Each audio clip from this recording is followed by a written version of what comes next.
여성 권익 신장 노력을 하는 게 여가부의 존재 이유인데 단적으로 권력을 옹호하고 성범죄 피해자를 외면한 것이 눈시울이 뜨거워졌다. 롤 모델이다. 동지였다. 박원순이 우상호이고 우상호가 박원순이다. 성인지 감수성이 없다고 봅니다. 이건 역시 2차 가해에 해당된다고 보십니까? 이게 피해자에게 2차 가해가 맞다고 보십니까? 이 성폭력 범죄나 모든 폭력에 있어서 가해 피해는 누구를 기준으로 여깁니까? 피해자를 기준으로. 그렇죠. 예. 피해자에게 2차 가해가 맞습니까? 그렇게 판단하는 것이 옳은 것 같습니다. 네, 부산 해운대의뢰 김미애 의원입니다. 지난해 여가부는 국민 지탄을 가장 많이 받는 정부 부처 중 하나였습니다. 그런 이유로 2019년에 이어 지난해에도 43개 중앙행정기관 대상으로 한 정부 혁신 평가에서 가장 낮은 평가를 받았습니다. 맞죠? 예, 그렇습니다. 네. 구체적으로는 신뢰받는 유능한 정부 영역에서 31점, 국민 체감도 적극 행정 영역에서 40점으로 낮은 평가를 받았는데 국민의 신뢰를 받지 못한 것에 대해서 뼈아프게 여기실 텐데 그 주된 이유가 뭐라고 여기십니까? 작년에 여성가족부가 여러 가지 사회적인 이슈나 이런 것들에 대해서 적극적으로 대응하지 못한 것으로 보여진 부분이 많은 영향이 있지 않았나 이렇게 생각합니다. 두루뭉술하게 말씀하시는데 제가 보기에는 여성 권익 신장 노력을 하는 게 여가부의 존재 이유인데 단적으로 권력을 옹호하고 권력형 성범죄 피해자를 외면한 것이 주된 이유였다고 봅니다. 맞습니까? 예, 그렇습니다. 그래서 저는 그런 연유로 장관님도 여기에 오신 걸로 보고 그래서 전향적인 변화가 있기를 기대합니다. 권력형 성범죄 피해자에게 일상복귀는 굉장히 중요한 문제고 복귀할 수 있는 여건을 마련되도록 사회 전체가 노력해야 합니다. 그런데 안타깝게도 박원순 전 서울시장 피해자의 일상복귀가 늦어지고 있습니다. 장관님, 가장 큰 원인이 뭐라고 여기십니까? 지속적인 2차 가해가 이루어지는 것이 피해자가 원위치로 회복하는 데 있어서 굉장히 많은 장애를 주고 있다고 생각을 합니다. 맞습니다. 잘 인지하고 계시는데 지금까지도 이어지고 있죠. 작년에 민주당 여성의원 일부의 피해 호소인 주장부터 여권 인사들의 가해자를 옹호하고 서울시청에서 박 전 시장에 대한 5일장을 한 것 자체가 피해자의 고통을 가중시켰고 또 게다가 전 여가부 장관께서도 한몫하셨고요. 그런데 또 최근에도 박원순 전 시장 부인 강난희 여사께서 공개 편지를 통해서 우리 남편은 그런 사람이 아니다. 아직 진실은 밝혀지지 않았다는 부인했고 배우자를 잃은 슬픔은 이해 못할 바는 아닙니다. 그러나 그것을 공개적으로 하는 것에 문제가 있고 피해자에게 2차 가해를 주는 것이죠. 이런 태도가 적절하다고 보십니까? 물론 가족의 입장에서는 고인의 명예를 회복시키고 싶겠지만 누구라도 피해자에게 상처를 줄 수 있는 언행은 사회 구성원 모두 자제해야 한다고 생각합니다. 그렇죠. 내부적으로 하는 거야 누가 뭐라 하겠습니까? 그러나 공적으로 공개적으로 하는데 문제가 있는 거죠. 근데 더 큰 문제는 박 전 시장 부인의 화답한 민주당 서울시장 예비후보 우상호 의원의 행태입니다. 화면을 보시죠. SNS 글인데요. 눈시울이 뜨거워졌다. 롤 모델이다. 동지였다. 박원순이 우상호이고 우상호가 박원순이다.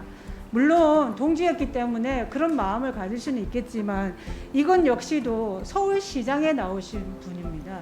서울시장이 되겠다고. 또 피해자는 서울시 직원이죠. 돌아가고 싶은 직장에 시장이 되겠다고 하시는 분인데 또 보궐선거가 치러진 이유가 뭔지도 생각해야 한다면 저는 과연 이게 적절한가 하는 의문이고요. 서울시 공무원이 피해자에 대한 공감 능력이나 성인지 감수성이 없다고 봅니다. 이건 역시 2차 가해에 해당된다고 보십니까? 앞에서 말씀드린 것처럼 피해자에게 피해자의 2차 가해가 될 수 있는 상처를 줄 수 있는 이런 언행은 누구라도 누가 되든지 자제해야 한다고 생각합니다. 이게 피해자에게 2차 가해가 맞다고 보십니까?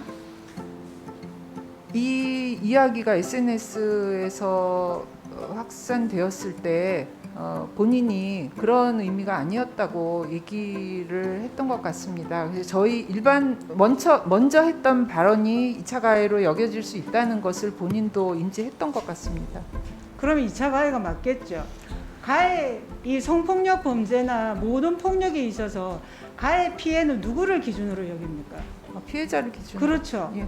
피해자가 이 글에 대해서 우상호 의원님께 서울시장 위력 성폭력 피해자가 드리는 글 이걸 공개했는데 보셨습니까? 예, 예. 그러면 피해자가 여기에 대해서 뭐라 했습니까? 저와 제 가족에게는 가슴 짓누르는 폭력이다. 일터로 영영 돌아오지 말라는 말로 들려 막막하기만 하다. 그러면 피해자에게 2차 가해가 맞습니까? 그렇게 판단하는 것이 옳은 것 같습니다.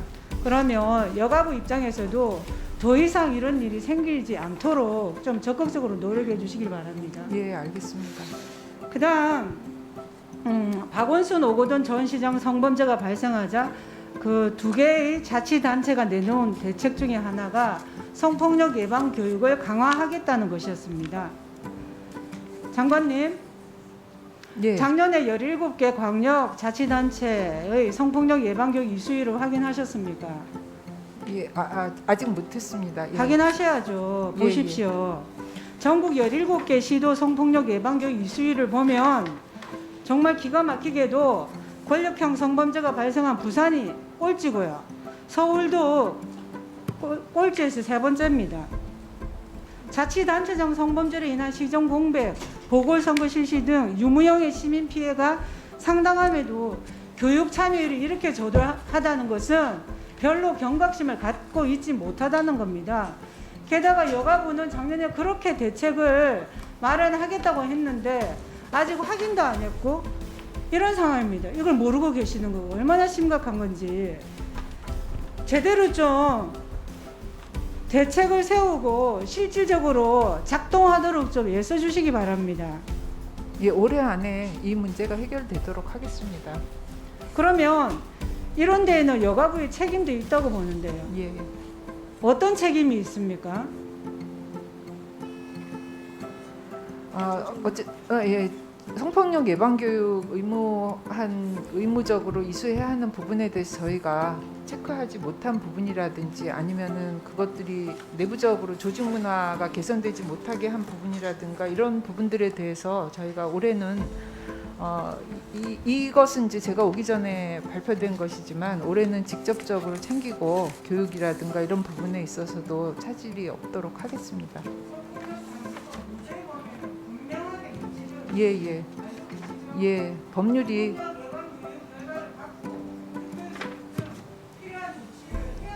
예. 예.